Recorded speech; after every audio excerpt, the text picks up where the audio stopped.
Baik lagi dengan gua Gian dan welcome to Breakdown. Dan sekarang gua akan breakdown filmnya Benyamin Biangkerok. Yang dulu meleset ya? Malam minggu, ayo pergi. Ngetuan. Enak aja empet-petan berdua. Bilang aye Biangkerok. Jangan lupa ya, pantengin terus di film. Ada musik baru. Pam. Enak betul. Ini adalah spoiler konten. Film ini bercerita tentang petualangan Pengki untuk mencari cinta dan terjerat dalam masalah kasino ilegal yang dia sabotase. Nah, sekarang gue akan bicara plot. Aduh, gimana ya ngomongnya ya? Mungkin gue bakal mulai dulu dari nilai plus di film ini. Film ini memiliki garapan teknis yang cukup oke dalam masalah digital special effect-nya.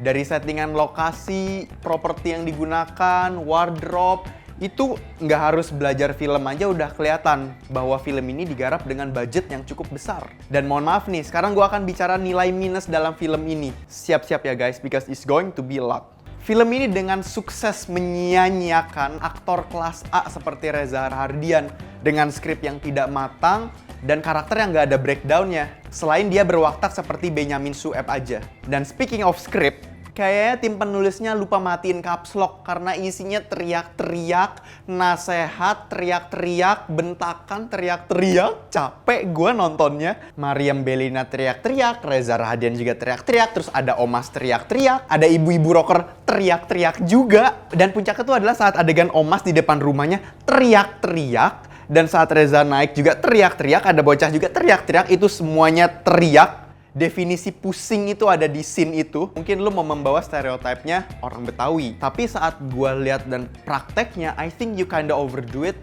And then jadi exploit hal itu. Jadi kayak semua orang Betawi itu teriak-teriak. Mungkin ada benernya, tapi kalau di-exploit itu menjadi annoying. Sehingga some kind of kayak orang Sunda nggak bisa ngomong F, itu kan fitnah. Dan speaking of exploitation, di sini ada banyak banget abuse karakter dari pop culture icons. Contohnya bodyguardnya si Said, literally dia adalah jiplakan dari Lara Croft Tomb Raider. Kemudian ada bodyguard juga, di mana dia udah jiplak Bane-nya Christopher Nolan, menggunakan topengnya Bane Christopher Nolan yang mungkin beli di online, dan menggunakan role seperti Bane yang nih Christopher Nolan. I mean seriously, the Nolan version of Bane, literally. This gives you power over me? Kemudian ada Spider-Man-nya si Somad.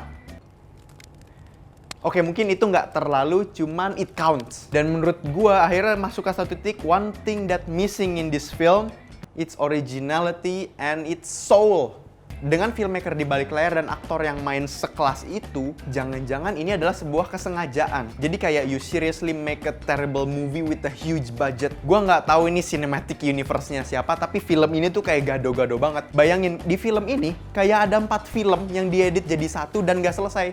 Ada sci-fi, ada sinetron, ada film spy, ada film Betawi, dan itu seakan-akan seperti dijahit dan tidak selesai. Jadi menurut gue good job deh buat bikin film itu jadi gado-gado. Dan bocoran aja nih, filmnya juga emang beneran gak selesai. Ini bersinggungan dengan adegan yang gue suka di film ini. Adegannya dimana ada Tiger Girl, seorang gadis karnivora yang menjegat Pengki dan Somad, dimana lanjutannya kalau misalnya si Tiger Girl-nya nyerang, itu akhir dari mereka berdua. Dan saat si Tiger Girl yang menyerang, tiba-tiba jadi freeze frame. Jadi freeze frame terus jadi kayak layar tancap. Tiba-tiba dari depan kayak ada orang nonton bangun, si Pengki ngadep ke kamera, bilang filmnya selesai. Waduh, itu gue yang bener-bener I had enough with this film.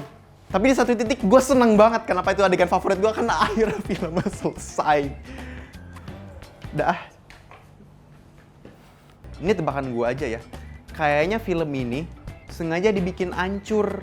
No offense ya, tapi kita lihat aja cast-nya. Reza Rahardian sebagai Pengki. Lalu ada Mariam Bellina sebagai ibunya Pengki. Ada Rano Karno sebagai bapaknya Pengki. Ada Tora Sudiro sebagai Pengki lagi nyamar. Kemudian cameo-nya ada Paul Agusta, which is filmmaker terkenal. Lalu ada Ajis jadi Somad, ada Aci Resti jadi Aci, dan Komar menjadi antagonisnya jadi Said. Tapi nama panjangnya Said Tok Nirojim. Film ini kawan-kawan disutradarai oleh Hanung Bramantyo. Hanung Bramantyo. Orang yang nggak tahu film aja tahu Hanung Bramantyo itu adalah sutradara. Dan filmnya kalau kita tarik ke belakang, sudah langganan bikin film yang emang berkualitas dan kredibel. Contohnya seperti Talak 3, Get Married, Catatan Akhir Sekolah, Jomblo, Ayat-Ayat Cinta. Yang pertama ya, yang sukses. Terus Rudy Habibie. Kemudian dia membuat film yang seperti ini. Gua nggak tahu apa motivasinya, sumpah.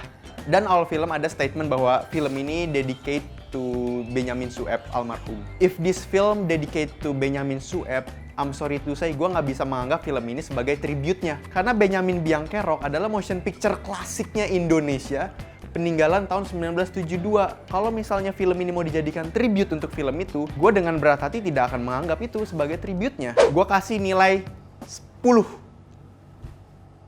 minus 6, so it's a 4. So I'm sorry guys, but I have to be honest. Head project dari film ini misuse dari good actor dan good production team. Maksud gue, lihat deh poster promo ini. It's classic, presentable, promising, memorable, dan itu semua tidak terrepresentasikan dalam filmnya sama sekali. Bayangin lu jadi orang yang bikin posternya.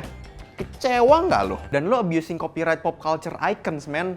Itu unwise. Dan lu tau apa? Di bagian title-nya Benyamin Biangkerok ada shape gitar, dimana itu aja tidak ada relasinya di film. Karena si Pengki di sini nggak ada relation dengan gitar. Dia tuh pelatih futsal anak kampung Betawi sono. Ya mungkin karena nyanyi kali ya. Masalahnya begini, saudara-saudara, adegan nyanyinya tidak sync dengan lip sync-nya. Bagaimana itu? Kalau misalnya lu punya kritik tentang review gua, silakan share your thoughts di komen bawah.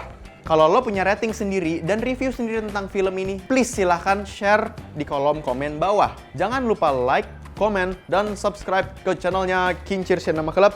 Dan jangan lupa share video ini ke teman-teman lo yang emang suka review film. Ayo kita breakdown film selanjutnya bersama gua Gian.